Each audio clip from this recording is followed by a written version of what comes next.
Hello, my name is Jonan Kanono. I'm the team leader at Jonaki Holdings Limited, where we get to serve you. So if you have a financial challenge, if you have a money problem, if you want to scale up your business, we have you sorted. And you can always check us out at www.thejonakiholdings.com for money solutions. We are located in Ntinda as our headquarters and at Mulago Business Center as our branch. Enjoy this video.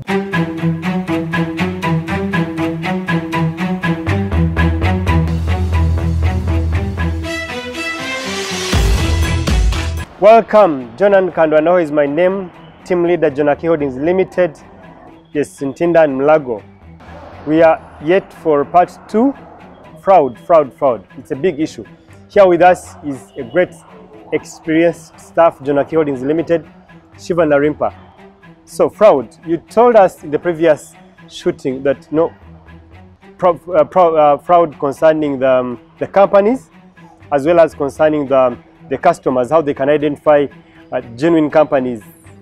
Now we want to hear from you. I am a lender, but I have borrowers who don't want to pay or who come with an intention to defraud me. How can I identify them to know this guy is most likely intending to defraud my money or fleece me? Yes, Shiva Narimpa already introduced. I'll be highlighting you more on how you can identify clients that have come to defraud you as a company. So in most cases, when a client walks in, one, as you have a discussion, you have to try so hard, or what I would call assessment. As you're doing your assessment, you have to try so hard to make sure that you make someone speak as much as possible. Because when someone is not being honest, they will contradict themselves. Probably someone will walk in and say, you know what, I need money, I have a sick child, you see, I have a car.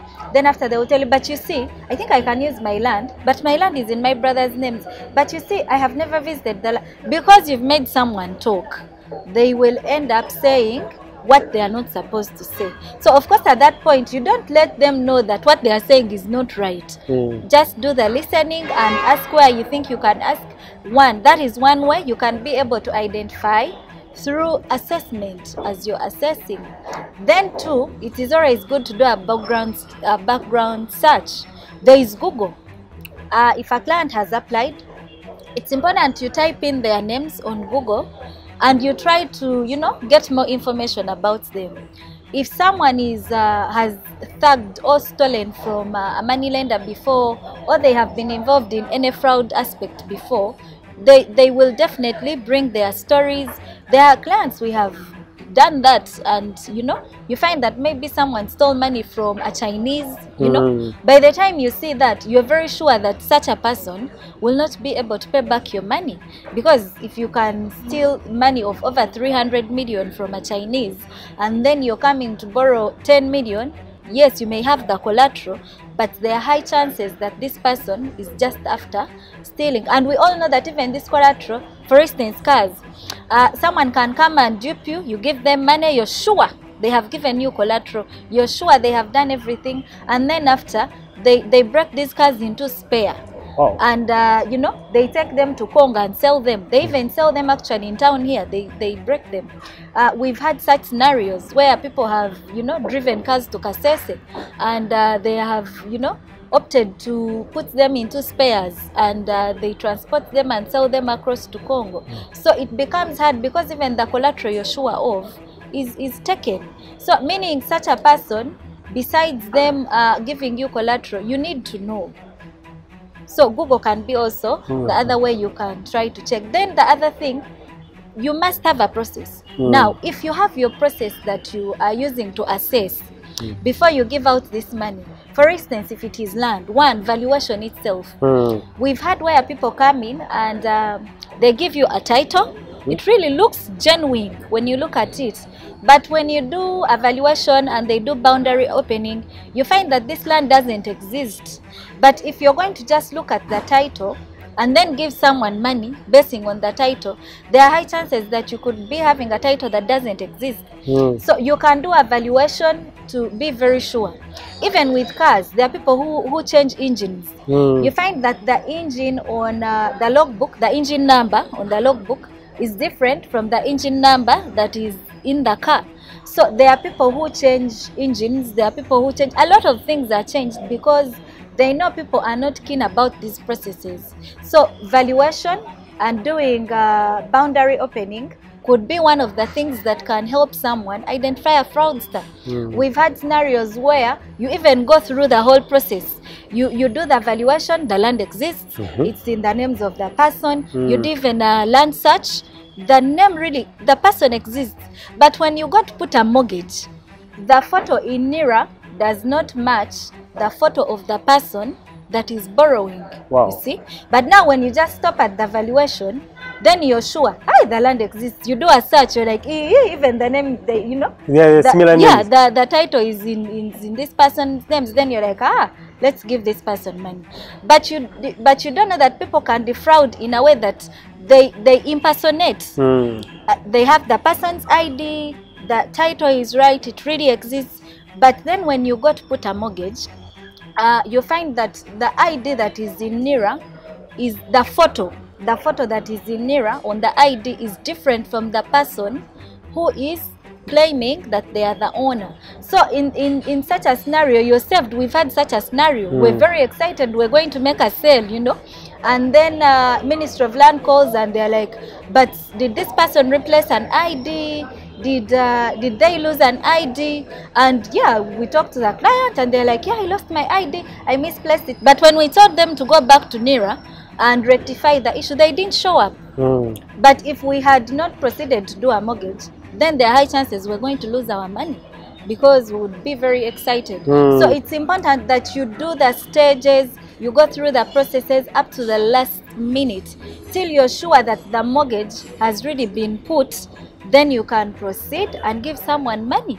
Yes, then there are people who have also come and you know, they are claiming that this is my husband. We have scenarios where someone gives a title and they're saying, can't you give powers of attorney? Don't accept powers of attorney. Why? I'm going to come and say, you're my husband.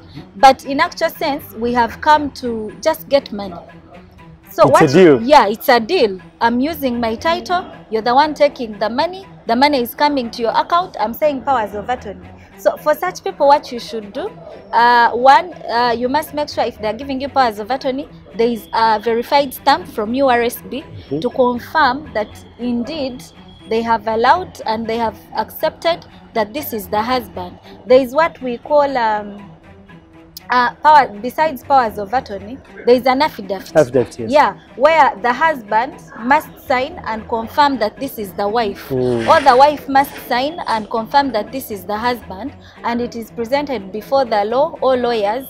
If possible, you can even proceed and make sure it's registered at URSB, so that when it's at a point of collecting your money, you have all the proof and reasonable doubt that these are the people you gave your money. Yeah, because we've had very many scenarios where someone comes in form of a husband and yet in actual sense they have come to take money, but because you're ignorant or you're not aware that these things happen, you trust them and you proceed and give money, and at the time of recovery you find that that property actually belongs to totally different people who are not even the very owners. Yeah, so it's very important that you protect yourself as much as possible, even when it's cars, because someone can come and say, I have my sister, I want to borrow money, but the car is in my sister's names. Such scenarios, I wouldn't advise that you go for them, because in a scenario where someone doesn't pay, it gets very hard. And probably, of course, if we go to court, I'll say I never received the money. It is my sister that received the money. So you actually have my car illegally, because in all your proof, there is no proof that I received the money. These guys can even arrest you. Yes, there is no proof that I received your money. Serious? So you could even be having my title or my car illegally. Then also we've had scenarios where you find that the guarantors, you should also make use of the guarantors, because in most cases, since you have to make sure you give as much information to the guarantor so that they are intimidated to tell you the right information. Because in most cases, if you tell a guarantor this person is taking 50 million, this is how they are going to pay, and this is what they've given. If they are really genuine, some will tell you the truth. Yeah. They will tell you the truth. They will be like, don't give that guy money. You know, this guy told me, like he wants to steal. Quick one on that. Yeah. The way you sound, Shivan, by the time someone comes to a microfinance or like Jonaki, to come to us, or lender, they need money quick.